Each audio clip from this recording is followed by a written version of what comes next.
Football is about controlling that anger, harnessing that aggression into a team effort to achieve perfection. So says Denzel Washington in this 2000 sports movie classic about a racially divided community in the 1970s that would come together to become perfect. This is Last Page.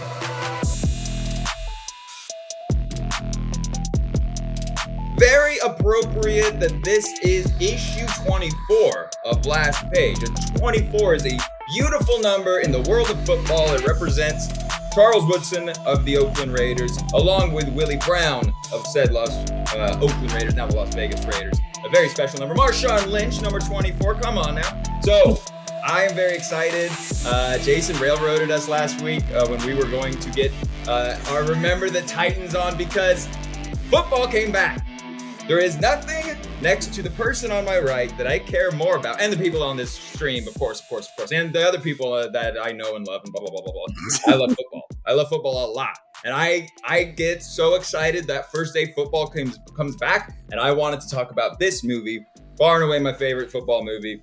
It's not just my favorite football movie, but this is a King family movie. This is a true, every one of my family loves this movie.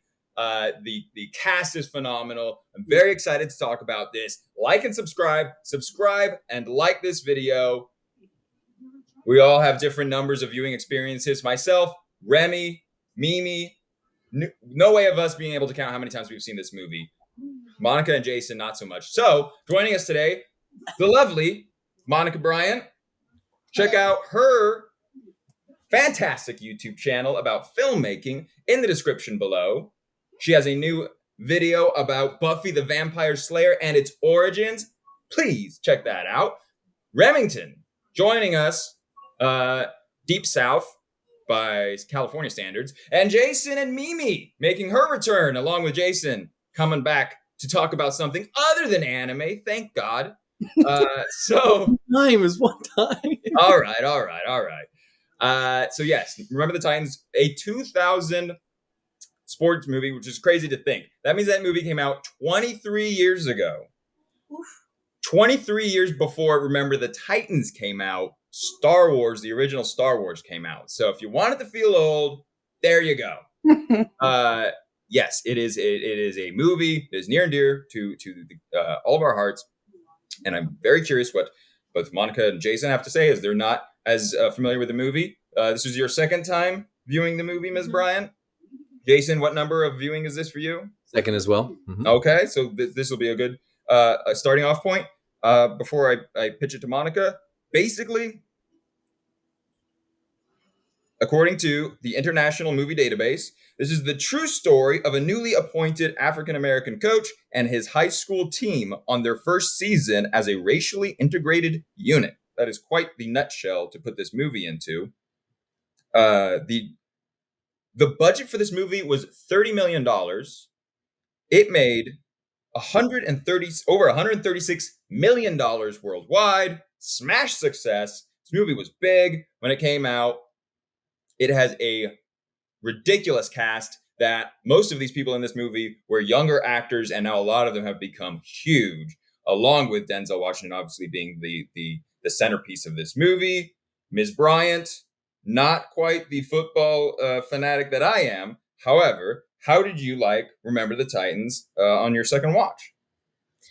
On the second watch, I have like more appreciation for it. The first time I watched it, I was like, oh, this is a fun sports movie. It's like light with the racism. They don't say the N-word. I've seen some hardcore stuff when it comes to like the whites and the blacks integrating. But Remember the Titans it's very family friendly, and also, you know, it teaches you like what things were at that time and how people can overcome differences. So I enjoyed the movie. I'll probably watch it more times eventually. It's a Disney movie rated PG about racism, which I mean, that is a difficult subject to especially because this takes place in Virginia. That is a difficult subject to tackle. And yes, it is. Watching this time, it was very interesting. I felt like it was better than I had remembered. I always thought of the movie as like a fairy tale almost, with kind of the way they handled the subject matter. But I think it was a lot better done in this viewing time. Remy, hit me with it. Go ahead, gush, gush, gush. How do you like Remember the Titans? It's amazing. It's an amazing movie. It's a beautiful story that everybody can appreciate. It has heavy hitting top 10 actor of all time, Denzel Washington, in it. I feel like Denzel's a top 10 of all time. And putting in a very solid performance. Does not phone it in like you could with a meek Disney film in respect to the other movies he's done, and a bunch of actors that have gone on to be so successful in their own right. Really solid acting, especially again considering this is a family friendly Disney movie. The acting performances are very good. They are not Hannah Montana. It's not Sweet Life of Zach and Cody. Like, this are actually good, heartfelt performances. There's so many good scenes to get through, but just every time I watch this movie, I try and like find things. I'm like, okay, is it just, is there any way that I'm just seeing this with nostalgia? Because obviously, having seen it a zillion times and growing up with it, lots of nostalgia feelings emerge every time you watch it. But that being said, I do undoubtedly believe this is a wonderful piece of art, and I think there is so much to like about it, not just in its story, but also in its representation of football, and that goes a long way with sports movies. The actual playing of the sport is pretty damn good, and that goes a long way. Yes, Jason and Mimi. Mimi, you are just as loving about this movie as Rem and I. Go ahead and give your feelings about the film, and then Jason can probably try to bring us all down, being like, I don't know, I didn't see a whole lot of hi-yahs and kicks and punches. Hey, don't put words in my mouth. All right. But I've been shell-shocked ever since I had to watch that anime. I haven't recovered yet. Yeah, like you guys, I've watched it so many times. It's up there with like probably the top 10 movies I've seen the most. And when I'm watching it again, it's like, yeah, I have to try and like balance my nostalgia with it, because I was quoting so much of it as we rewatched it. Like, and I'd go into the kitchen cooking and I'd just be still like quoting it. I know so much of it. It's like, I was trying not to be annoying. Love it. It's so feel good. And I don't want to reiterate everything you guys already said, because yeah, tackling a difficult subject, doing it very, family, friendly. And I was reminded when I got it on the TV, I was reminded, I'm like, oh yeah, this is Disney. And it is slightly shocking because it's so decent and great. The child acting is so good in it. Like, that goes a long way. Like, I hate to say it, but sometimes like a child actor can bring the entire movie down because it's so unbelievable. But Hayden Panettiere, she's so great. And the other little girls in it, like, everybody is really, really good acting in it. I love it. It's, the soundtrack is like top 5 movies for me of all time. I love that it was like the first big football movie to start the tsunami of all the sports movies that came out in the early 2000s. Like, this 2000, every single movie was after this, except for like Rudy, which doesn't really count because it was like the 80s or late 80s or something. Rudy? No. Rudy's around the same time. I forget if it's before or after. I mean, 90s, right? Maybe a little bit. I forget exactly, but it's around this. It's around the same time. Aston. Anyway, I think it's probably late 90s. Yeah, but anyways, when I was just like looking at it, and even after the movie, I was like clicking over, and all the recommendations are all like 2003 to 2008 and beyond. And I'm like, yeah, Coach Carter and Miracle and Radio and all of those movies like came after this. And rewatching this movie, I also was like, man, this movie has very few cringy scenes to me. Like, it's really well done, even though it's totally a family friendly PG film. It still isn't like, oh, well, that doesn't hold up, that's cheesy. Like, no, it's very well rounded. It is a feel good movie. and the soundtrack is just phenomenal. So fantastic acting. Pass it over to you. There's some cringy parts, but it's because of the racism. I think you're just like, oh yes, gosh, yes. When you're like, oh, how would you be an actor doing that? Yeah, we said that a couple you were times, sitting here going like, that's how that, racist he was. like, you were just like, well, I did not like it. There was not enough kicks and hi-yahs in it for me. Don't put words in my mouth. I'll put them there myself. I guess there was some aggression on the field, but there was definitely some fisticuffs. Yeah, exactly. Oh yes, there's some fisticuffs in locker rooms and what's not. Yeah, that helped out. No. I will have to try very hard to find some negative things about this movie. No, it's fun. It's great. It's the one thing though that you guys, I mean, and I did just watch this movie like a couple hours ago, but I come away from this as saying it's not as much of a sports movie. It's much more of a drama movie. You know, like the football is almost like the back burner to like what is going on in this, you know, and it's a great setting to have the movie in, but it's very interesting that we picked this one as a football movie because it is the football's in it, but it's the, you know, the civil rights is the forefront, you know, and what the time period and these characters and the dramas and the arcs that they go through, and they just happen to be playing football. I kind of felt like, so they all have personal journeys. Yeah. And, you know, and I had to look up after this because the hero's journey is something that I look at in a lot of movies, but it was interesting to even see that in a sports movie, you know, and like the definition of the hero's journey is that it's a hero's journey is a common narrative or story template that involves a hero who goes on an adventure, learns a lesson, wins a victory with that newfound knowledge, and then returns home transformed. It's like you can see that in so many other movies, and it's just like Denzel, you know, his hero transformation, you know, kind of going through this, or even the other coach, Coach Bill, Yost, you know, you see them kind of go through this. So I was so like pleasantly, you know, surprised that this was just much more than a sports movie, you know, a bunch of guys playing football, you know, so this was very, very passionate, you know, there's some tear jerking kind of levels when Buddy gets in the car wreck. Oh yeah, no spoilers yet. That's right. Oh man, are we really trying to do spoiler free? Because we're going to go in sequential order to a degree, but yes, if you haven't seen Remember the Times already, what are you doing? So, but no, a very enjoyable movie, and I look forward to chatting about it for the next hour or so. It is it's such what the term feel good.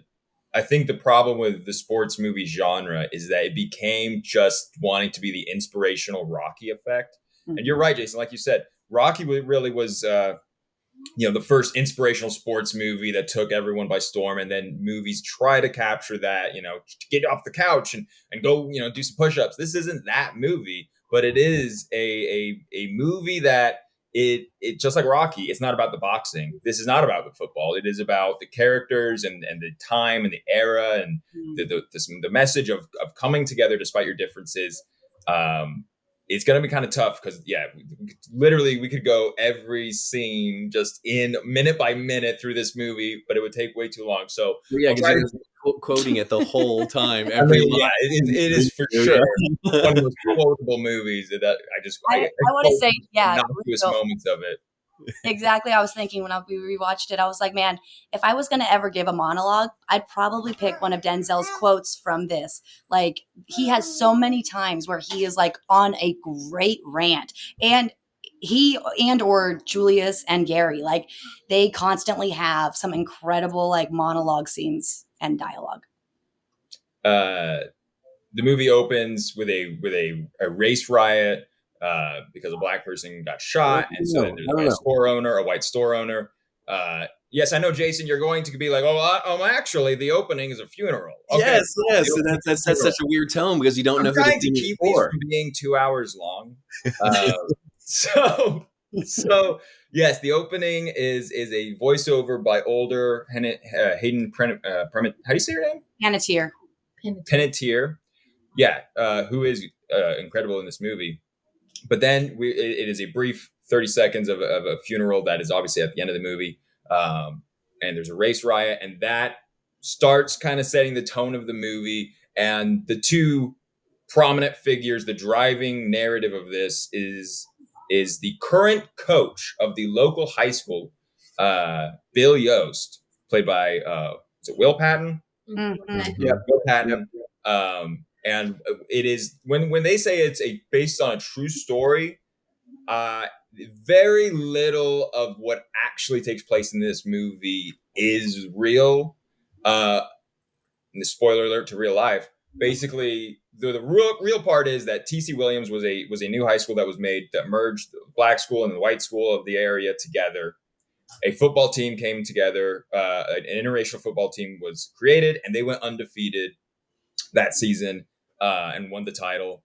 That part is true. Most of of how the games play out and the character dynamics, most of that is Hollywood. Remy, your favorite thing, accentists. This movie takes place in Virginia, and like two people are even trying to do a yeah. accent. Most people just talk like they're straight from California, Hollywood. Yeah. Well, Sunshine is from California. He's a He Californian. He has an excuse, but Gary Bertier talking like the way he talks, he very rarely tries to inflect in any way of a guy that from Virginia that would sound like that. But yes, the two central characters that we were introduced to: Bill Yost, the current white head coach, and Denzel Washington, the black head coach, or the coach that they bring in. They introduce him and they say, "Oh, and that starts the genesis of the movie." Ms. Bryant, Coach Yost, Coach Denzel Washington, their dynamics together as we're introduced to them. How did you feel about those characters and how we're introduced to them? I think for a PG movie, they did a pretty good job of showing the strain that they have, being both coaches on the team. And I don't know, maybe in real life, there was a lot more headbutting and maybe some meaner words said, but, things are implied. But I do feel that both of those characters, they're both really strong characters and carry the movie well. And I love when they just tell each other, just worry about defense, just worry about you just worry about offense, and I'll worry about defense. But they're great characters. There's so many great moments in that opening scene where, well, and you guys can fill in the gaps of me bouncing around, so feel free to go back if you need to. But when they're introduced to each other, and Denzel's already in the office, and Bill Yost and all the other his assistant coach and Gary Bertier, the linebacker, and all these other characters show up in the office, and Denzel's standing there, and the assistant coach with his arms folded, just being like, "Well, maybe you ought to reschedule." I mean, there's so like clearly there is just an era of like these people don't like each other, or at least obviously the white guys don't like Denzel. Denzel just seems like he's there to do a job. Like he didn't ask to be put in this position. But when Denzel squeezes on the football, I love that because he's like, "This here Virginia, we play AAA," and he's like just tense. He doesn't say anything. He's in complete control of his emotions, but like the football's kind of deflated, and he grabs it. It's a fucking great touch. Great touch. Love that touch. Remy, fill in any gaps that you see fit. I don't know if there's any gaps. I feel like that was a good transition, but the introduction, they do a great job. It's interesting. I'm halfway through, it's just a sports movie day, I guess, because I'm halfway through Glory Road. Never seen that movie before. Yeah, I saw that movie. Watching it today. It's a want to be Remember the Titans, also based on a true story. I've gotten through a good chunk of the movie, and it's also by Disney, 2005. But they use the hard R, N-word, in that, and it's still PG. I was like, what? It's still PG. Very, very weird detail. So it's kind of funny that like in that movie they were like, nope, totally, we'll go the full mile and really dig out the dirty words, but they didn't in this. So I think that probably helps its case a little bit.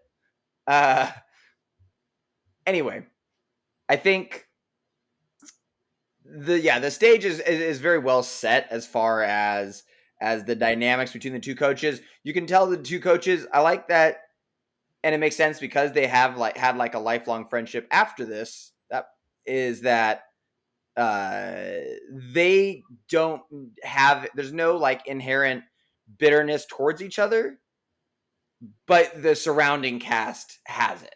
Like all of the people around them, but like they're kind of the two parents that are like actually trying to get along to a degree. And Denzel shows that initial respect very early by just being like, well, learn from the best. I have a question about this though. I forgot to look it up before this. Did Coach Yost win at the level that they do together before Boone got there? Because he talks, they mention generally like he's like 15 winning seasons, but did he ever win a state championship? State championship? No, I mean that's never clarified. There is the whole Hall of Fame dynamic is basically made up for this movie. Okay. There is no like he has a Hall of Fame career. I mean, maybe they put him in a Hall of Fame of some sort eventually, probably in his life. But that whole element of Coach Yost is a Hall of Fame nominated guy that was introduced for dramatic purposes. But I'm guessing they didn't have the success that he had as having an all white team, and then you have an interracial team and you go undefeated. Like, I'm guessing you probably didn't have the success you had before that. That was just something I thought about. That the first time on this viewing was I was like, because they say how successful he is, and I was like, did he ever actually? Because it would be kind of funny if the backstory is that he won championships anyway, and then they do this whole big dramatic like, oh yeah, we brought the team together and we won championships anyway. But I assume that's obviously not the case. Mimi, Jason, there's other characters that we get introduced in that opening. We get Gary Bertier, played by Ryan Hurst, the linebacker. You also get I Am Knuff. You get just wait until I start talking about Ryan Gosling. He was like, I feel like I'm watching Ken the whole time. I see the beginnings of Ken. You know, as he started to dance and kind of move around, and like, oh, that's the moves he does in the movie we just saw. Yeah, go ahead and talk about that kind of like those characters getting introduced and in your opinions of them. You go ahead and take this off. Oh, sure. So yeah, I feel like that's the bus is like, that's when we really start to get to see a lot of these people, is like the bus scene, you know, as they're all kind of getting out there and introducing us to all of them. And yeah, so many of them stood out to me like right then and there. I'm like, oh, that's that guy, you know, because I'd seen it once. So a lot of these characters are kind of new to me, but you know, it's so hard to unsee some of the characters like Turk from,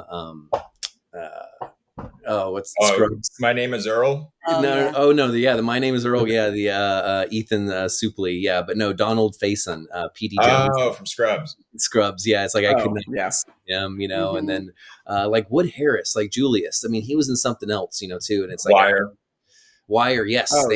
Thank you. I saw a lot of him in The Wire. Yes, which that means.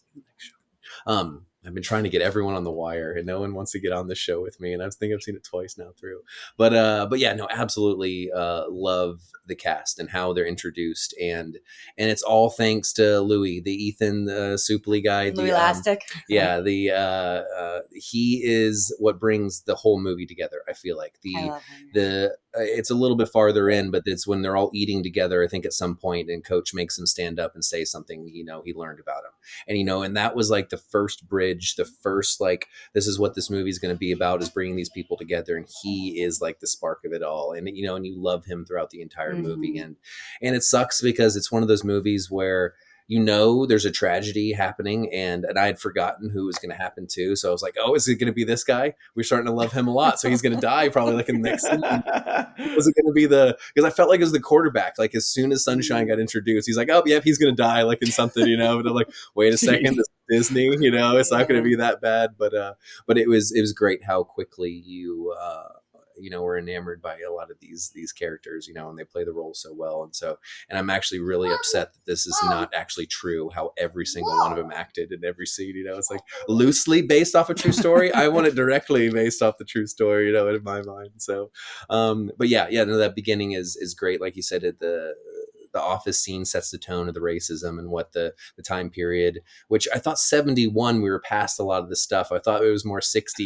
That was a little bit. Maybe in Huntington Beach, California, where Sunshine is from to a degree, not in Virginia. I don't think Virginia's gotten past it in 2023. Yeah, Jesus Christ, though. The early 70s, I did not think were that, racially stirred still. So it was great to have a better grasp of that time period and what they were dealing with, especially in Virginia. But no, it's like as soon as you get to the bus and and them going off to the school, and we met the cast, you're like, all right, I'm invested. I want to see where these characters go.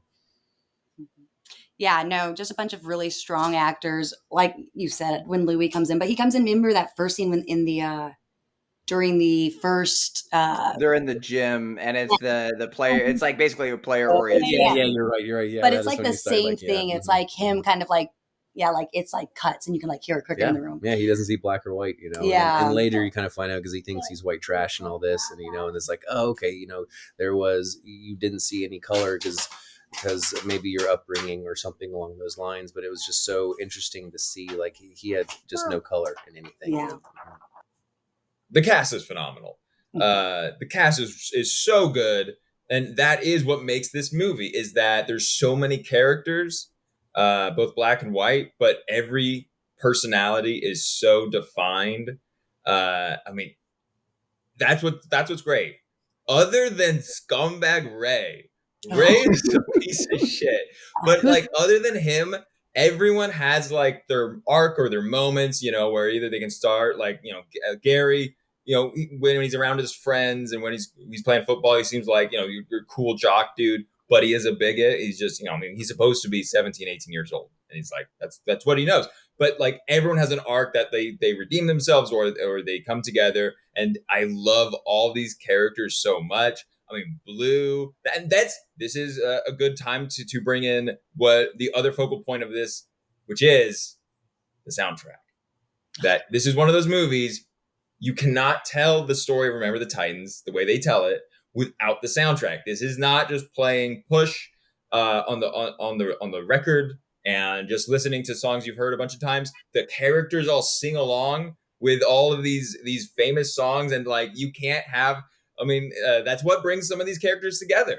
I mean, Ryan Gosling, he starts off, kind of a part of the whole like redneck brigade, but then like he loves, music, and that's kind of what also gets him drawn in to hang out with the black players on the team. Babe, the soundtrack. Did you feel like this soundtrack stood out from just a normal, it's the 70s, here's your 70s songs, or did you feel like it was run of the mill? I felt like the soundtrack was pretty well integrated into the movie because you have the characters also singing some of the songs that are playing. So you could imagine that, when there were kids at home, their parents probably played those songs, and then they grew up, teenagers in high school, and it's like, oh, this is the hot track or whatever. So I thought the music was great, and I feel like a lot of movies today try to shoehorn songs into their films that don't make a whole lot of sense. Like I felt like the Mario movie kind of did that, where they would just shoehorn these songs in, and you're like, why are they? We always got to bring the Mario movie down in this one. But in Remember the Titans, it makes sense because one, the time period, two, those black characters definitely listen to those songs. My parents played those songs when I was a kid in the 90s. I was listening to those same songs. So it is believable that they were listening to those songs and singing them and having a great time, and they go with the movie. So, yeah. I thought it was hilarious how much they are singing it and how bad Ethan Suplee, his voice is. I know. Everyone else has a pretty good voice, and he's just like, all right, we get what we're trying to do here. We could maybe dub over someone else's voice while you're singing. It's part of the endearment, almost. But it made it like even that. more real that these guys weren't all like actual like Great singers, singers. But no, I'd love that they were all just humming hymns or or adding extra stuff, and it wasn't just background music. It was a lot of people actually singing these songs. It was fun. But in the bus scene, in the very beginning, he's like, "Shut up," we start singing, and then that stops very quickly where they're all like, "Okay, this is a team effort, a group effort, or bonding kind of singing situation."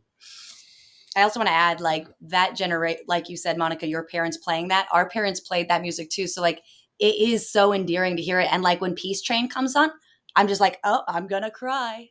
Like, it's like, I love it. And it's part of what transports that movie to being so believably in the 70s is the soundtrack straight through it. It's like our parents' generation of music. And thankfully that was passed down to us. It's very feel good.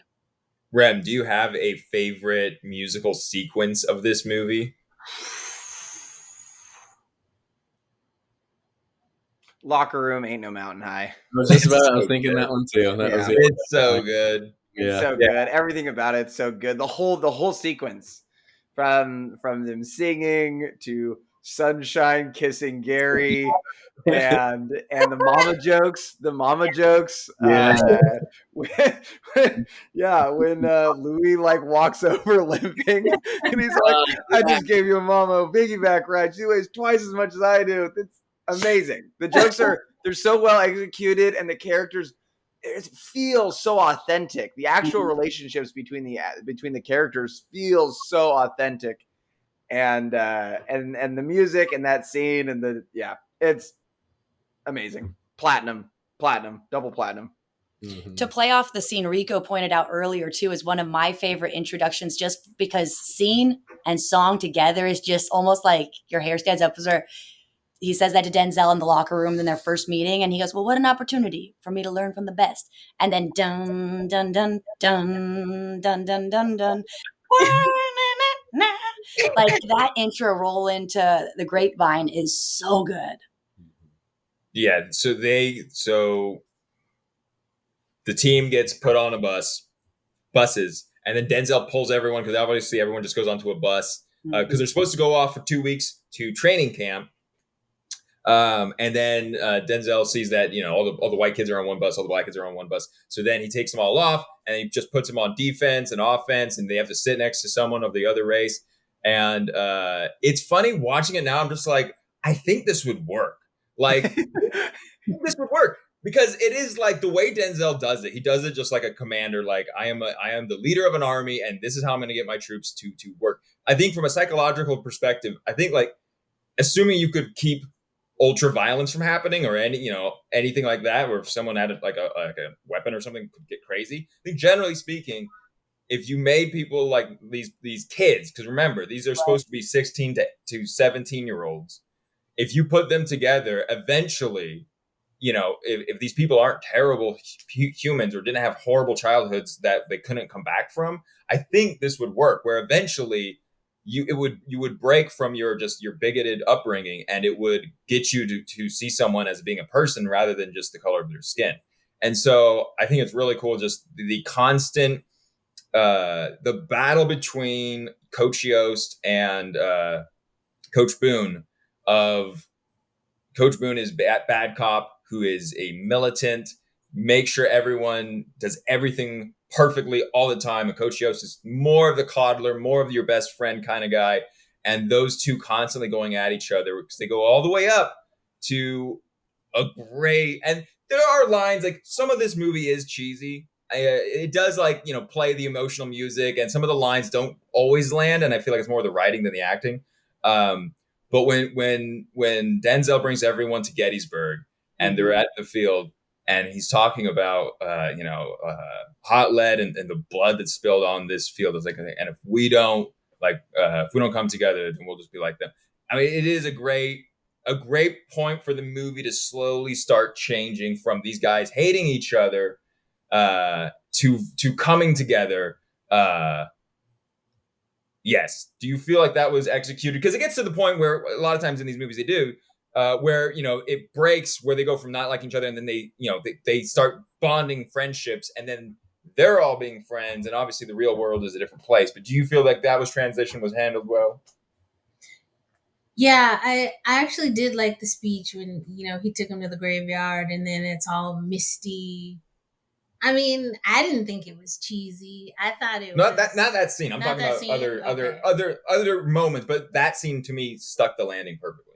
Yeah, that scene is like, the moment when he's letting them know, like, if you don't come together and make this work, you're dead. So You all will die. it's a great turning point for the movie, and it is kind of sad how they spend all that time at camp and then they get to that point where they're like, they break that racial barrier, and then it's just about working together and being a team and winning. And then when they come back home, it's like, oh, because like they had to come back to reality. And then, the town and how everybody was still like very, very abrasive towards the idea. So that would be a hard transition. And then just the duality of, I'm playing on this team that's integrated, but like I go home to racist parents or something. So it's like, it's very difficult. I can imagine that wasn't like a fun time. The two characters that kind of symbolize all of that: Gary Bertier, Ryan Hurst, Wood Harris as Julius, the two stud defensive players that both have to come together. They have that great scene together where it looks like Ryan Hurst is talking in slow motion, where he's like, not even Dr. Boom. Like, shiver, push on the line every time. You go right past him. Push him, pull him, do something. You can't run over everybody in this league. And every time you do, you leave one of your teammates hanging out to dry. Me in particular. Remy, talk to me about Wood Harris versus Ryan Hurst in the movie and their friendship that grows out of this. Superman. Oh God, dude. So it's fitting that those two, obviously they are purposefully put in the limelight, but it's not a coincidence that those two guys went on to have super successful careers. The most successful next to Denzel, I think I can say. And the Gosling. Was that? The Gosling. Oh, and Ryan Gosling. Yes. Yeah, of course. The very hot, very, very Kenneth Ryan Gosling. But Ryan Hurst and Wood Harris they're dynamic between each other from the first scene when they get in a fight. They first fight each other because he has a Black Power poster, and Gary just can't take it, and so you better learn to get extra vision because I'm keeping this up on the wall. Yeah, it's a beautiful budding friendship, but what I think they do really well in this movie is that they have the turning point of, okay, everybody comes together, but it's not the end of their problems. Not just that they come back to town and everybody around them is still the same bigoted people they were before, but they still have problems interpersonally with each other. Like when Sunshine tries to take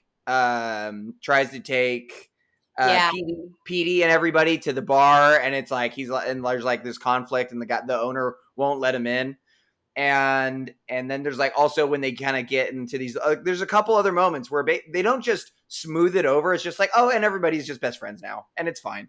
Like I like that that is still a very big focal point of the movie, and Gary and Julius spearhead that as the captain and the leaders of their team. But I think that their friendship is it's beautiful. It's a beautiful friendship. I'll just say that. Yes, it's super endearing, and it is like, again, part of it's like, is it the nostalgia because it feels like we know these people because we've watched it so much growing up, but the relationship is so sweet, and I just sobbed during this movie because I love them so much. And you know what really stood out to me this watch was, and I think it's because I'm older, so much older now watching it, was the speech that Blue gives in the locker room, you know, kind of at the point Monica and Remy were both kind of building up to, of like, you know, they don't smooth it over. They are still having problems, and they're kind of playing that whole journey out instead of just like insinuating it's better. And so that moment where, you know, the team gathers, the whole team or the captains or whomever gathers the team, and he gives that speech and they're all doing like the clapping and stuff. I was like, whoa, that speech is actually really powerful. And yeah, that part, that middle turning part, like where they basically stand up and be like, we're not going back. I think it's very powerful. And yeah, just a very cool turning point where they all take on super personal initiative. Even throughout the rest of the games from that point, they, them and the coaches basically take many things into their own hands to be successful in the game at whatever it took. So anyways, I'm kind of beating a dead horse, but yeah. And I just love Louis Lastic. Sorry, I forget where I was going to pull back up something Remy said, but he's so endearing. And when if you've seen Blow, he's Johnny Depp's best friend in it. And it's like he's Louis. And so I love him all the more. I'm just like, oh, it's like seeing him from Titans 2. Anyway, sorry. Mav, if you could throw up a picture of what Louis looks like nowadays. If you I was about to guys say, throw that blow up. up of the century, even Holy subtly. shit. Yeah, I just saw a picture before him. I was like, he good started Lord. lifting. Yeah, a little bit. It's something else, probably. a little Ryan boy. Hurst, not as much. Ryan Hurst has like a big beard and kind of looks homeless. No offense, Ryan Hurst, love you, but kind of look homeless. Well, Sons of Anarchy, I feel Yeah, like is Ryan Hurst as Obi Yes. in Sons of Anarchy is so fucking dope. He is Yes, so great. exactly. He is Yes. one of the best in Sons of Anarchy. He really is. And I love him so much in this movie. And I feel like part of it is because I think of him as like a childhood friend we all had. He kind of resembles Chris. We all grew up with him. So I'm always like, I love him.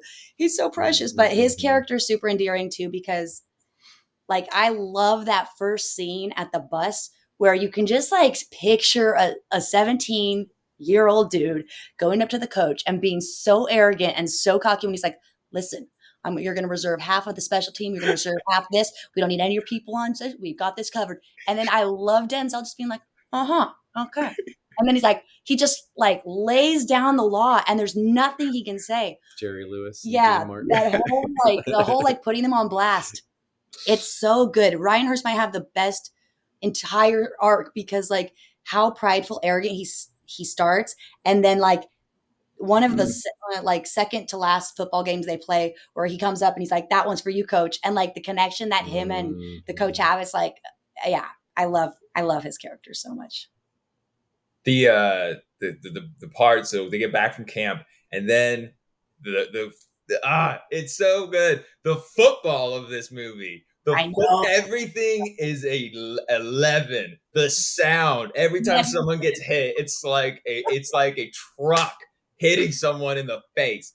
I mean, every hit is the hit stick in Madden, just guys getting flipped on their heads, CTE everywhere. It's just absolute the visuals. The night sky of the darkness behind everyone, and just everyone's jerseys are so illuminated. The lighting is beautiful.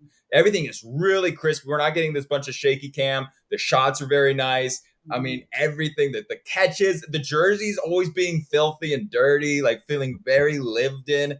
Nobody really looks like they're from the 70s. Like everyone, like you take a picture from the 70s, whether they're white or black, and it's like, yeah, that looks like from the 70s. But everyone in here feels kind of modern. But it's fine because it's a Disney movie and it works. But yeah, the football, Jason, you are not a football guy. How did you feel about the football that we witness when they start their campaign, they start playing these games? How did you feel about the action we see choreographed? So they get back off the bus and it goes to night at some point. And yeah, the racial tension is big when they're, back in their hometown. And then Denzel walks out onto the field with, I think one of the other coaches. And he goes like, this is my sanctuary. and he's talking about how like all the world problems, are behind him, and this is like this stadium and this field is like his sanctuary and stuff like that. So I think that that's when it does become a little bit more of a, more football movie than it has been, the like the finger on the pulse of what the racial tension was at that point. But that's because I think at that scene too, I think that we have a talk about Denzel being fired if he loses any games. It's like as soon as one loss happens, so this is like when it rockets up that kind of tension of the actual football in the game and stuff. So I think that's like such a cool transition that we get to. And then like I brought this up to me while we're watching is like Denzel's like throwing up on the, like as he's walking up into the game, and it's like, this is the first like point of weakness that we've seen in Denzel this entire movie. And I think for the rest of it, he is such a, hardcore stone-faced guy on a lot of these issues and anything that gets thrown at him. But then if he loses, he gets fired and he's like throwing up, and getting in his head a little bit, like, okay, this is what the sports world, kind of does to some of these very, just powerful people. So yes, I really like how it did kind of switch all of a sudden now to this very football centric, winning the games and how this team is, reacting to the crowds and the other players and the other teams, the other coaches. So yeah, no, that was when it really, got fun, as far as we get into the real football stuff. So yeah, he has some really cool quotable lines, right around there. And so I know we're gonna get to a quoting part, but one that stuck with me was the Titans were bigger than the gods, in Greek mythology and Roman mythology. It's like so building up his players. He has so many good speeches like that. Yeah.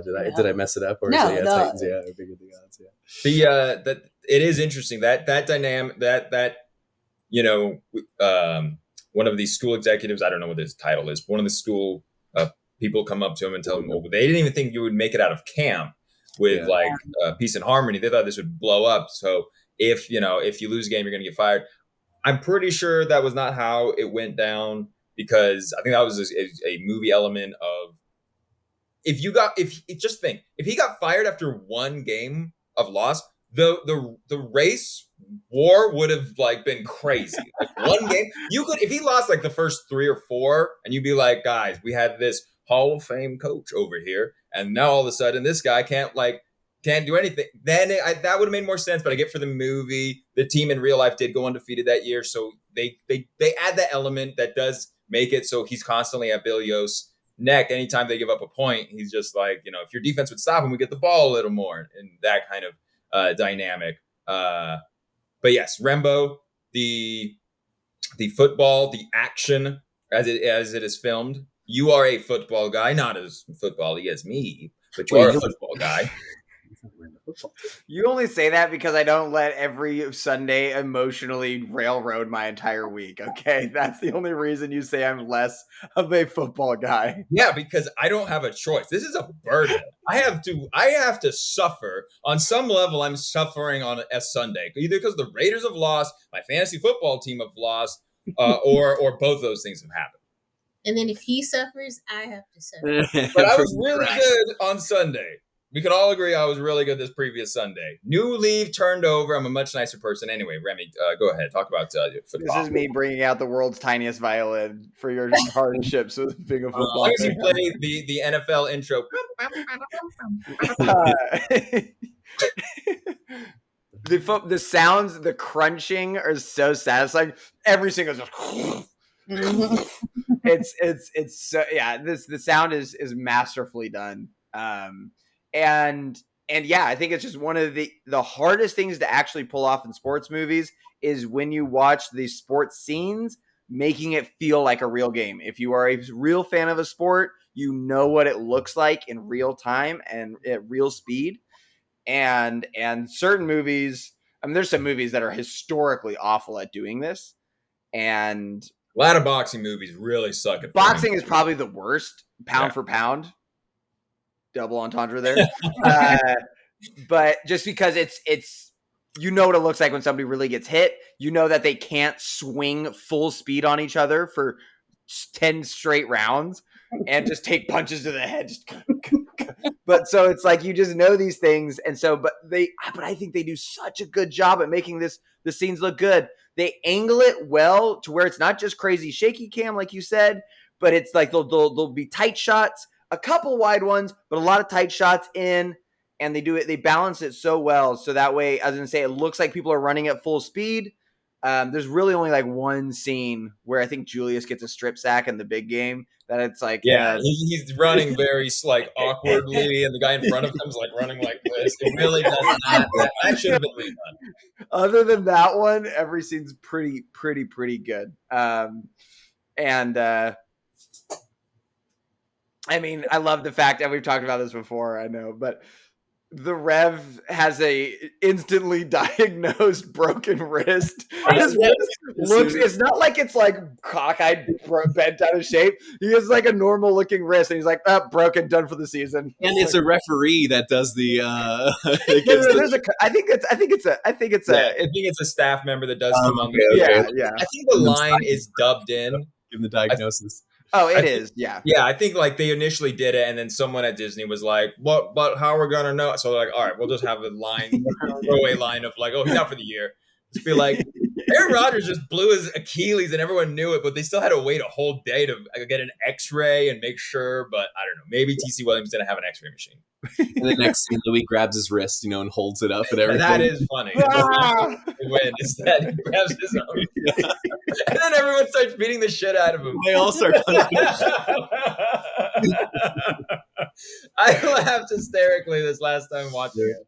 Because they keep punching him, and then even they go to Denzel talking, and they're still punching him more in the background. It stopped for 5 minutes. Yeah. Mimi, you are a football person. You love football.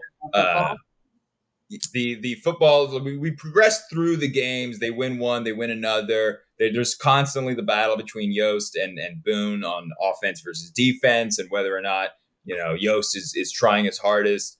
We get the montage, the great montage of them just kicking ass and eating. Talk to me about the montage and kind of the progression of the football life. Yeah. It's so feel good. And as a loyal Raider fan, it's the season we all are hoping for. We're hoping for half of that season. We're hoping for any part of that season. But it's so feel good. It's like you can imagine it being in your hometown, right? And like the whole town's supporting them. And there is something so team spirit about that, and it's so feel good. And as a football fan, it also makes me question, okay, how good is this movie? Because it's touching nostalgia for me and football, plus the music aspect, and there's all these different things that I'm like, oh, it's like an emotional charge for me. So I love it. We were raised with football, like you've stated. I can attest to Maverick's loyalty to being a football fan forever. He was wearing the Raider jerseys till my mom peeled them off his body to wash them. So he has been a diehard Raider fan forever, and the rest of us alike. So I love the football in this. I think the only time that I kind of laugh out loud was the third or fourth hit where it's it sounds like two rhinos and one guy goes flying over them, and I'm like, it almost looks like there should be strings attached to them because they're flying so incredibly, very almost gymnastic-y. So I think that last montage of the 1, 2, 3, 4, 5. I'm like, well, that's kind of funny, but it is epic, and it's cool. Some of the games where it's raining, like Lee said, the lighting is really beautifully. But as a football movie altogether, it was funny when you were saying that in the beginning about this doesn't feel like a football movie. I was like, it does to me. I really relate it to that. But once you kind of make the separation, it really could be, a movie based on civil rights and all that, or really about football. But yeah, I love it. It touches nostalgia for me, and I love the way it's played out, and it's very realistic. And the montage through camp and everything is so great. And Denzel's just such a powerhouse. Everything he says is powerful, on point, and really funny and quotable. So I really enjoy it. It's so fun. It's so good. And I like the way that they do the little touch of, it starts off the montage down, down, down, down, down, down, down, down. And it's got the Goss with the camera. So then they go to a old school looking, not really, but a filtered shot. So it's seeing more the personal lives of all these people. And it kind of gives you, again, that team spirit feel. Super fun, super great. And again, I think partly you pointing out the fact that they don't feel 1970s players, but it also was that first movie for our generation to really have that football movie. So I feel like things like that I never noticed until now. And I'm like, oh yeah, when I see your dad's football photo, they all look like they're in the 70s. Their hair is all like a cone. And it's the on their shoulder head. pads. The bigger the Yeah, shoulder and the pads, higher, the older yeah. the football player is. I felt like. Yeah. So, but you're right. This one felt almost more like you could walk into like a high school game here and be like, oh yeah, these are the same dudes. Except for Ray, who's like 35. I was like, Ray looks like a cop that was a part of the riot. The reason why Rodney King riots happened in the first place. oh my God. Yes. So, Ms. Bryant, I'm trying to get you more ingratiated into football culture and everything. When you see football on a screen like this, on a movie like this, what is kind of your like? Is it just like, oh, it's just, does it make any sense of what's happening? Did they do a good job of conveying the story of the games that were happening with the choreography of the football games, or is it just like, is it more played with kind of the reactions of the sideline and everyone, or did the action on the screen make sense for you? Yeah, it made sense for me because of the conversations that were happening with the coaches, and then them pulling people out of the game and putting people back in, and then Hayden Panettiere's reactions to what's happening. And so I was able to follow with that because, football's not like an easy sport for me to follow because sometimes I'm just like, I don't know what the hell's going on. All these guys are just like crashing into each other, and the quarterback threw the football, and now everybody's mad. Like that is football in a nutshell, right there. Yeah. So, but it's easy to follow, because you have the dialogue, you have the story that you're following, and then it also helps that you as a viewer that Denzel's worried about keeping his job. Like, he can't lose a game. So when he's on the field and then they're like losing the game because, defense is fucking up, and then he's like freaking out because like that part is out of his control. He's not in control of what's happening with defense, and that's why he's like yelling at the other coach. So like I can follow that much. I'm not, I wasn't asleep. So yeah, it's I do like sports movies because they have that like empowering sense of accomplishment, and like it's not all about like winning and losing, but like pushing yourself and seeing how far you can go, being on a team, stuff like that. I like Bend It Like Beckham, which is a soccer movie. It's one of my favorite movies, and I'm not like a diehard soccer fan, but I love that movie and I can follow along because of everything that's going on in the story and stuff. So with this, it was the same kind of thing. There's so many parts of the footballness that I love. The montage with CCR and they're kicking ass, and Titans eat for free, and then they eat a bunch, and then Titans just eat. There's so many things. I love all the characters that don't have a lot, but like every character I love. So Coach Hines, I think, is the offensive line coach who has some great moments and great lines. He slaps the helmets. He's like looking like a bunch of bombs out there, and he slaps the helmets of like these kids. It's just like, okay, dude. You had 12 brothers and sisters? 8. Yeah, 12 sounds better. The bigoted other coaches on the other teams that just look so like cocksure, like, oh yeah, who do they think they are, the Beatles? I know. Like, hey, like, I forget the character's name that he calls. He's just like, hey, shut him up, hard. Just like the douchey other coaches of like, there's so many great moments. One of my favorite lines. So they're going through this undefeated run. They're crushing everyone, trying to get to state. And I forget who mentioned it earlier, maybe or Rem, but they do a good job of keeping the racial aspects, even though they have the brouhaha halfway through the movie where they all start to like each other. They come back to reality. Nobody embraces them. But then even the coaches are still going back and forth. And there's the moment because Coach Yost pulls Petey aside. Petey is playing offense for Coach Boone, and he's messing up, so he gets benched. So then Coach Yost comes along, pulls him to the side, says, "Oh, come play defense for me." And that kind of starts a little like tension between him and Coach Boone. And then they have that conversation later where Coach Yost is saying, "I think you're too hard on him. Like you're being too hard on the team." And he's just like, "Well, I come down on Bertier. I don't see you coddling him. I come down on Sunshine. Don't see you coddling him. Like which player are you talking about?" Now, I may be a mean cuss, but I'm the same mean cuss with everybody out there on that football field. The world don't give a damn about how sensitive these kids are, especially the young black kids.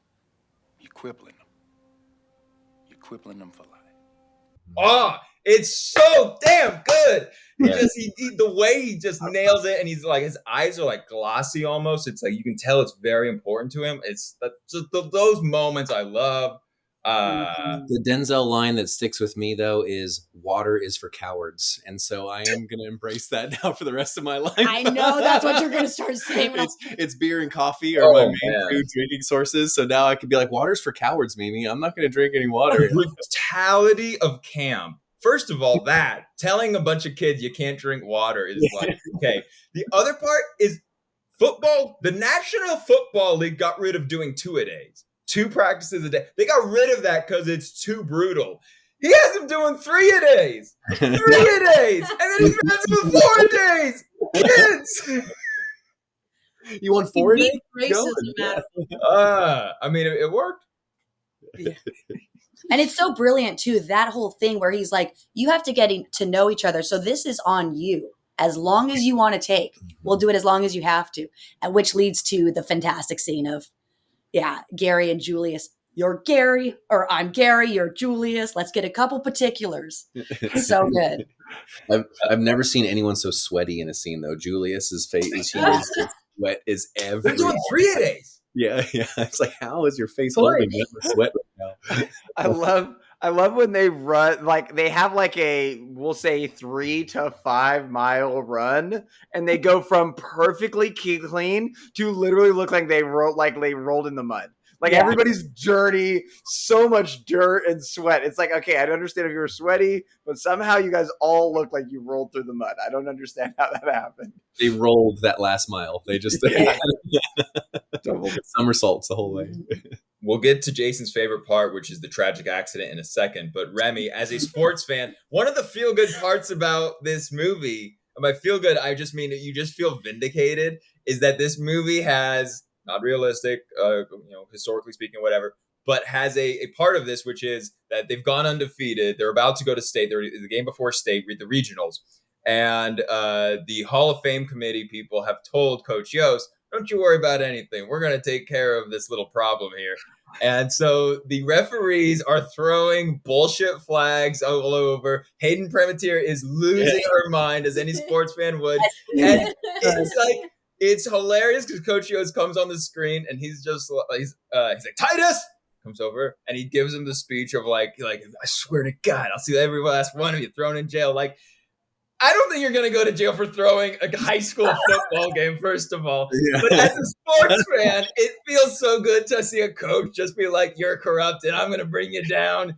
And then like it rights the ship. Remy, does that just feel good? Like just as a ecstasy moment? Where was Coach Yost in 2002 in Sacramento? Where was he? Okay. God damn. I could have used him. Shit. Oh yeah, great moment standing up for the little guy, standing up for Coach Boone, and not letting this tomfoolery happen on his watch. I mean, it does lead to what I think is my favorite line of the whole movie, which is "We blitz all night." Oh God, I got a chug just thinking about it. Excuse me, guys. I'll be right back. Mimi, they do blitz all night, which then leads to oof. Are you talking about one of my favorite lines is you make sure that they remember forever the night they played the Titans. That part? That is not the part. I'm thinking of the funniest, cheesiest line in the movie. Oh. Yeah, the point? No, that's not a line. Well, Yeah. no, they kicked their ass. They slaughtered the other team that was cheating, or the referees were cheating on the team's behalf. The racist coach that said a racial slur earlier, Gary Berger comes up to him and points at him. And it's like hilarious because I'm just like, in high school, and maybe it's different because of the racial slur aspect, but like typically a coach would be very upset if his 16-year-old or 17-year-old player went up to the opposing 60-year-old coach and taunted him in his face. Most high school coaches would be mad if you did that, but I don't know, maybe it was different circumstances. But then they kick their ass, and then the best part is that then the old dude from the school comes over and he's like, "Ooh, just took a straw poll.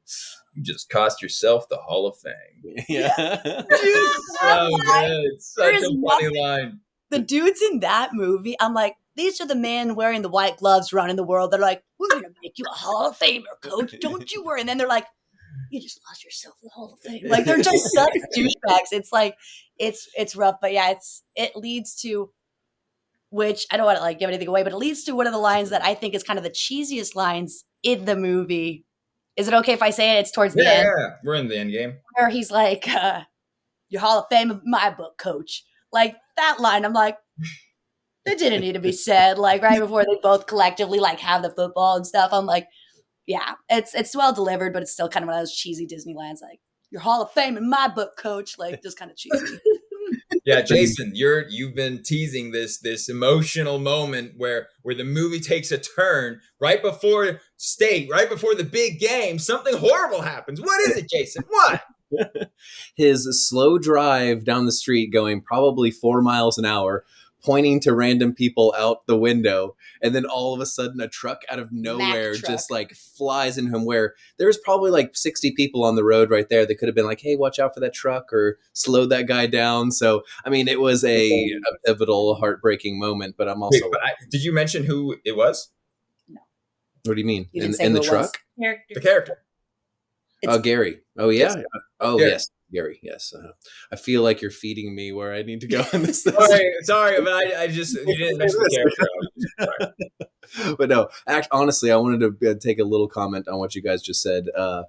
There's an old Family Guy episode where Peter Griffin gets so excited when he hears the line or the name of the movie in the movie. You know, it's like, I can't, like every time that like he's like, oh, he said the name of the movie in it. And when he gives a speech, you know, you're going to remember the Titans. And I'm just like, oh, God. And I loved it. I'm like, yes. I'm just like, oh, you had to say the name of the movie. But of course, why they named the movie was probably some, you know, the line that because they named the movie after, you know, they make the movie. I could sometimes think that, you know, that they look for the title after this the whole was movie inspirational. Said, let's name it this because, you know, he said this in it. But yeah, no, old Gary, man. I mean, it wasn't that moment that got me as much. It was more of when Julius walks into the hospital, and not when the first scene where he's starting to form this relationship with Gary's mom, but when he walks into actual like the bedside, and the nurse is like, "This is for kin only," and he's like, "Can't you see the resemblance? This is my brother right here." And then the woman just goes a big old smile and does this nod and lets him in. You're just like, oh, the feels. I was like, I'll be right back. Oh.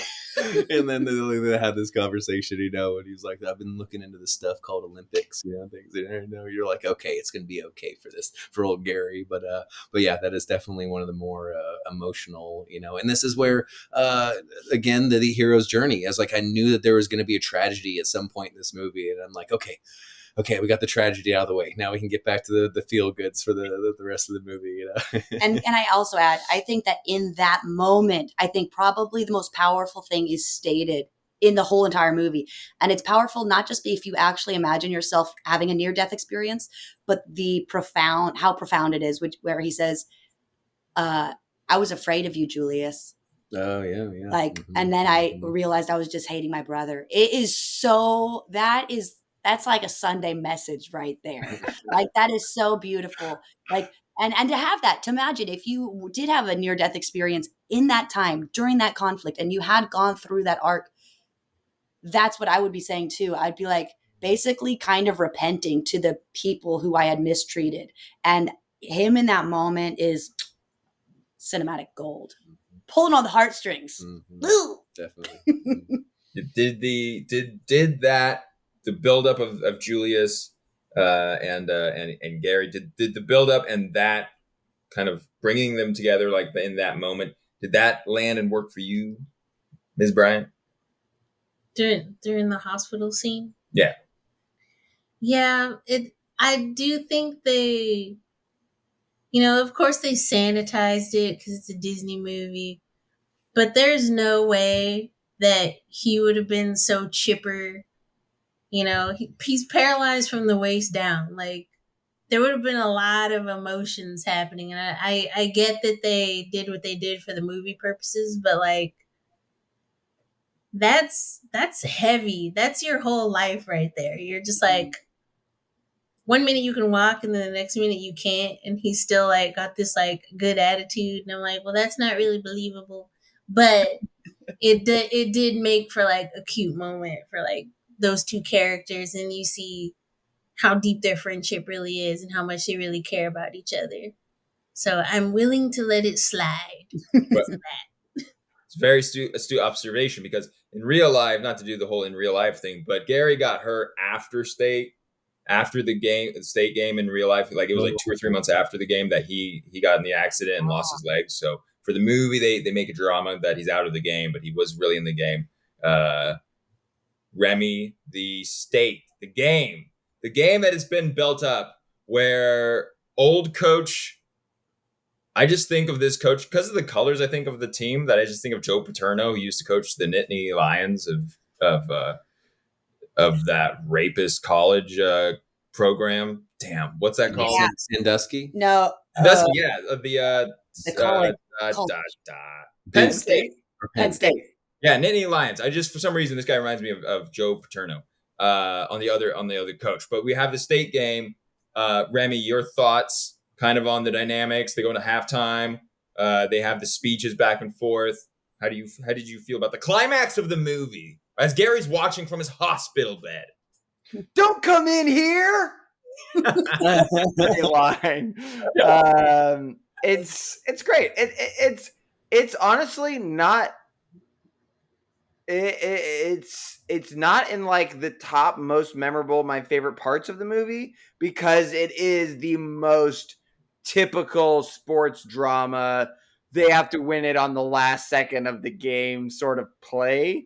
And that always kind of sticks with me as just being like, yeah, it's a little bit more dramatic than it needed to be.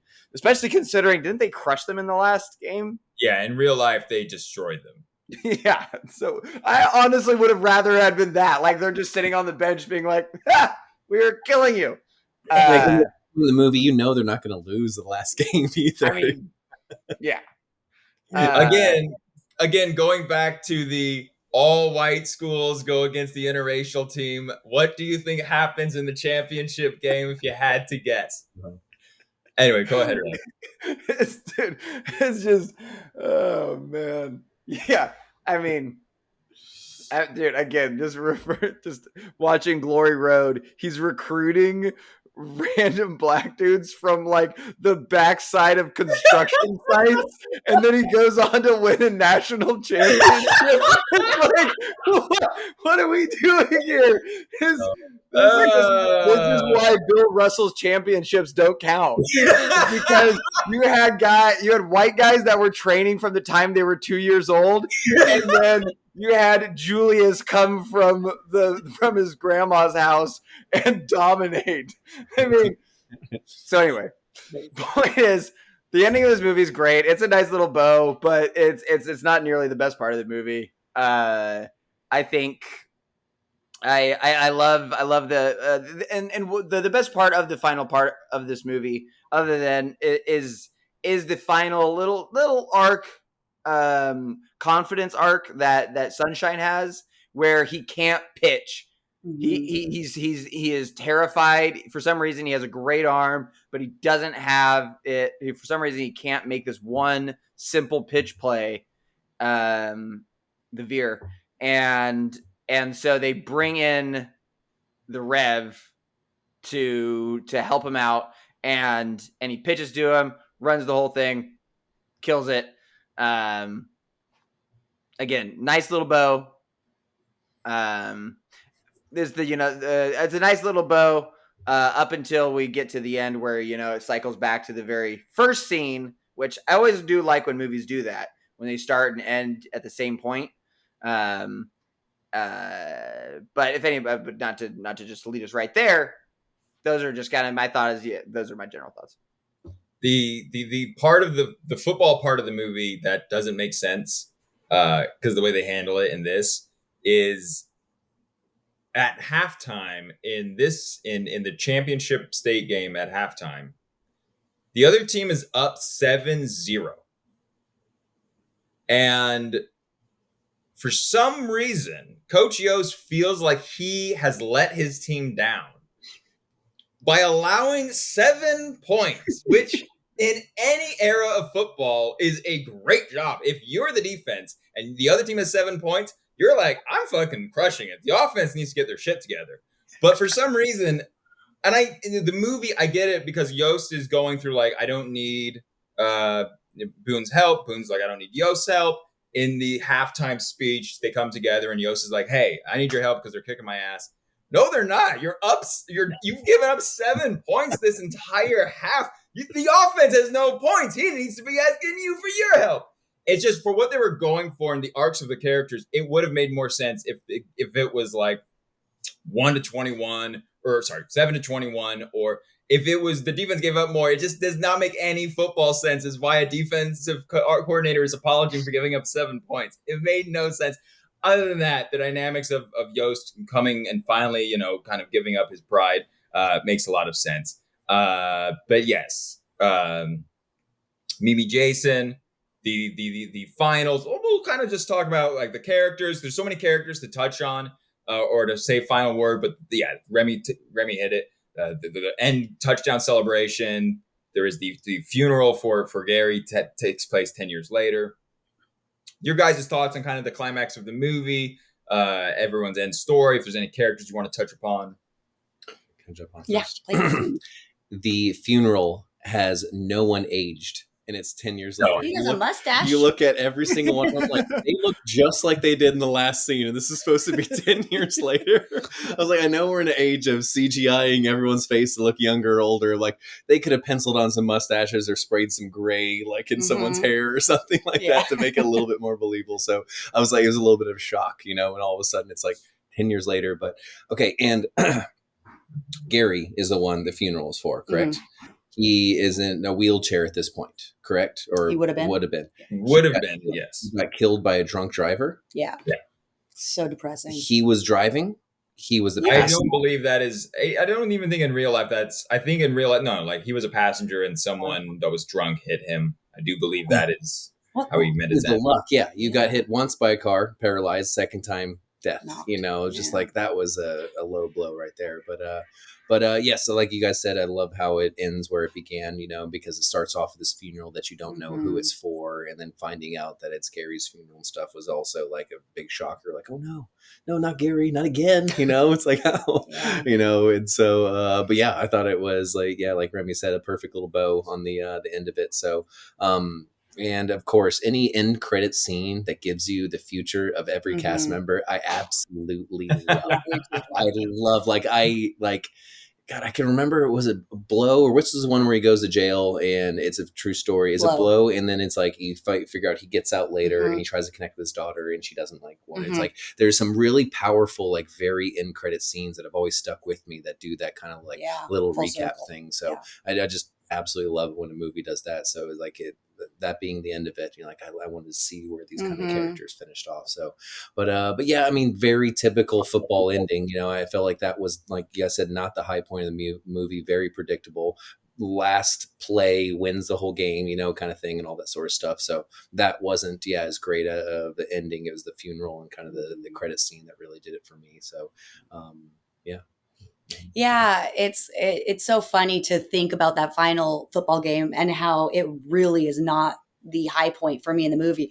When I reflect on the movie, like I don't actually think about that part it's super well done and it accomplishes what it needs to accomplish. But the story and like the high points are all around it.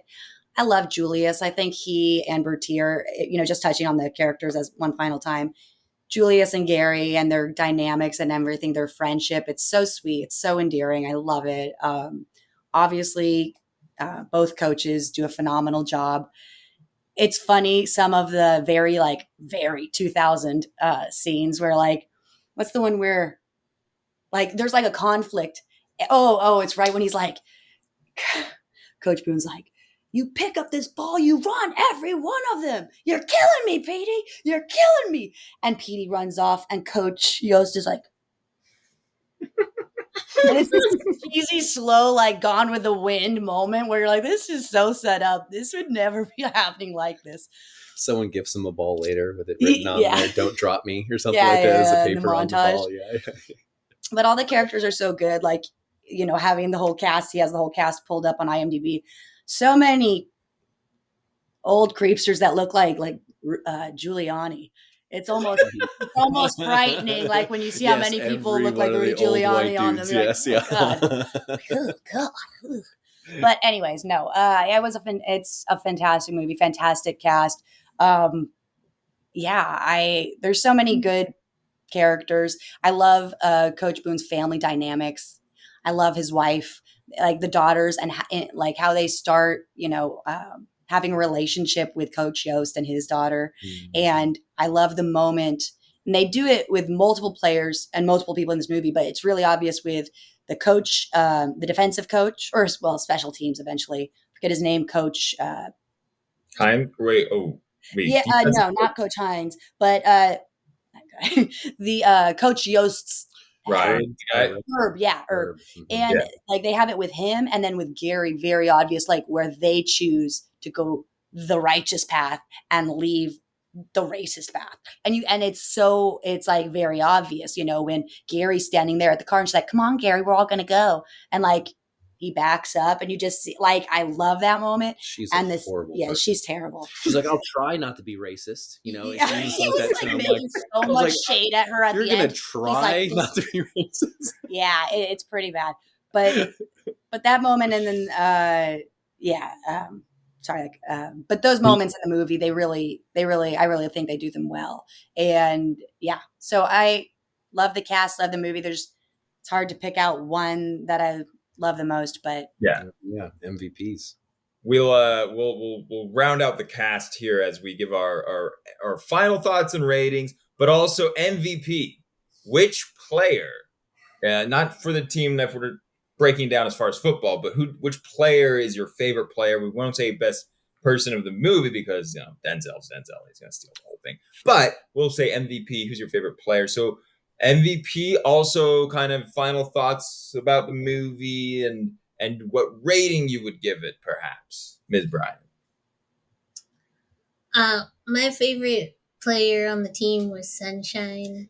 And I mean, they make fun of him and stuff and kind of imply that he's gay, because there's that scene where Donald Faison is like, he's from California. No, he's from California. And I'm like, they know about us. Yeah. Is this how you said people were gay in 2000? I guess so. Yeah, but it don't matter. Yeah. It doesn't matter because he's a great player. And I don't know, he's funny and his scenes are fun. The scene that I didn't get to talk about, though, is when he gets the brick thrown through his window and like the coach's daughter is like over, like hanging out or whatever. Mm-hmm. And they have that confrontation in the hall, and he's like, "You put my daughter in danger because your attitude and blah, blah, blah." And then Denzel Washington tells him, like, "Well, maybe now you know what my daughters go through." And I was like, it was like real talk. That was the line for me. It was Welcome to my world, Yost. Yeah. It was intense. But I would give this movie. Wait, are we doing like numbers? You can do whatever you want. Whatever you want. It's your rating. Yeah. I would give it a 5 out of 5. Ooh. Whoa. Damn. 5, 6. Wow. How How about that? Yeah. You're gonna make me feel bad for what I'm about to rate. Go ahead, Rem. Your MVP final thoughts and rating. I want to list Ryan Gosling as my MVP because I Go love ahead. Ryan Gosling. Your But I MVP? can't because he sucks. He sucks so bad he's constantly being terrible player. benched. He's a terrible player. So man is purely there for moral support. 5 times a week. No, damn it. Sorry. Oh, 5 time. a week. 5 times. 5 times. Maybe like Pee-wee. What? Not at high school. He's so terrible. He's painted to be so terrible. So because of that, Gary Bertier, MVP, captain, my captain. Oh, captain, my captain. I don't know if I have necessarily any real big thoughts on the movie. I give it a 9 out of 10. It is so good. I have watched this movie. I think this movie easily ranks in my top 5 most watched movies ever. I've got Remember the Titans, Muppets Treasure Island. That was on there. Infinity War, The Dark Knight, and the Lord of the Rings trilogy, since I've seen all those movies evenly. So epic. Yeah, I also highly recommend this movie to anybody. It's completely feel good. It's family friendly. It's an exciting, enjoyable, easy watch. And even as a background, it's enjoyable because the soundtrack is so dang good. So highly recommend it. I also would give it a 9 out of 10. My MVP is also Gary, him or Julius, but I love Gary. I love his heavy arc and just great captain and whatnot. I also love the quote. He was referencing it as a good work quote, but when he says attitude reflects leadership, captain, after that fight of Julius and Gary, it's a great Julius line. But I would have to say my MVP is Gary, and 9 out of 10 would be my rating. I know I need to write that down. Like attitude reflects leadership. Like that's a huge, like a manager restaurant and I have a GM above me and it's like, I'll hate my life sometimes when I'm at work and I'm like, okay, this is my manager's fault, my GM's fault, not my fault. You pass that buck on to someone else, but yeah, no, great movie. I am not going to pick a player for the win. Hayden is going to be my favorite character.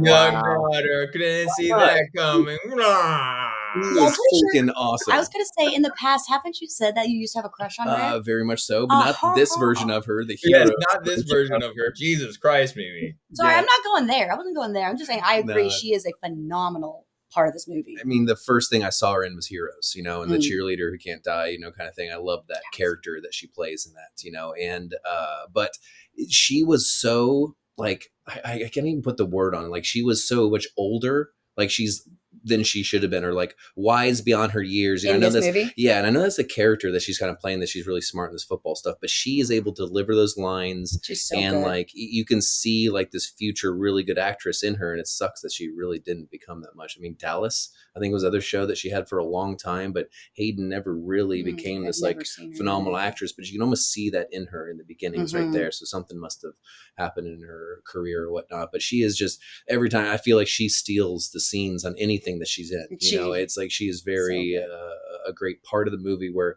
it's a lot of guys and racial and and football and hard stuff, that you get this little girl's input on everything. Is so cool. Which one of my favorite scenes in the movie is her over at Coach Boone's house, and she's supposed to be there playing with the dolls and stuff like that. It's like, I'm not playing with dolls, I'm accessorizing them, and she's over there just watching old film tape with Denzel, Coach Boone, and I think that's so cool, where that's her happy place, and things like that. So it's just taking your typical young girl, the daughter of a coach, and making her just like this real big figure, in it, and just like the water scene where it's like, when they all like finally get their water and they're fighting, and then they fall into the table and knock all over the water, and she's so pissed at them, throwing cups at all their heads as though they're on the ground. So Hayden for the win. So 8 out of 10.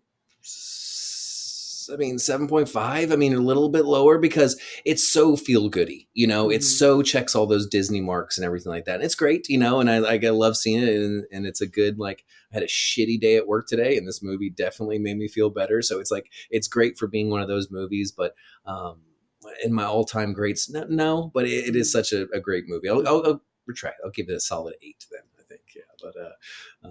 But yeah, good times. I would say this movie easily 8 out of 10, 9 out of 10. I'll say 8 out of 10. It is a bit, you know, it's PG, so it is taking a very serious subject matter, and the script does not work all the time. I think all the performances are really great. It is a Jerry Bruckheimer film. Remy loves Jerry Bruckheimer. So, you know, he has those kind of, you know, movies where they just feel like a very orchestrated movie.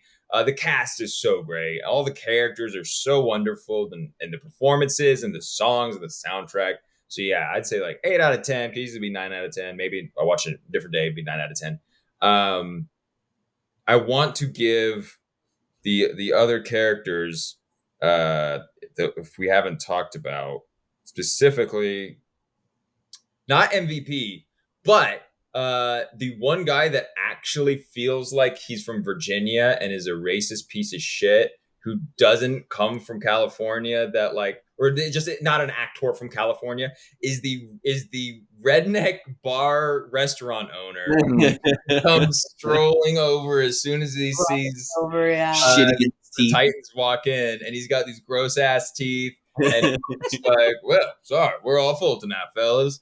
And he's like, what are you talking about? Sunshine's like, what are you talking about? There's room everywhere. It's like, well, I reserve the right to refuse service to anyone. Yeah, that includes you too, hippie boy. Yeah. If you all want something, you all can go pick it up in the kitchen. That dude actually feels like from the time and era. So props to that guy. Not my MVP. I would hope not. That would be a very depressing note to end on. It's like, my MVP of the movie is racist bar owner 37. He did a I will say, everyone's saying Gary. I will say Julius. I mean, Gary Julius, interchangeable. Yeah. I do love Julius, especially on the bus when Blue's trying to sing, and he's just like, Blue, shut up. And he's just, and then Gary's like, Dad, yeah, damn right. He's like, you can shut up too. I love Wood Harris. He's so wonderful in the role. Him and Ryan Hurst, just their dynamics. The coaches, everyone that plays a racist coach in this is great. They just you just look at them, you're like, I just hate you already. You just look like a piece of shit. The music's great when it needs to be. The soundtrack, as well as the musical score. The score also, when it hypens the moment, those are all wonderful aspects of the movie. So I appreciate all of those aspects. So to end this, we're not going to do the classic clap. Instead, we're all going to bring it together. Everyone, come together. Ready? And that's last page on 3. 1, 2, 3. And that's last page.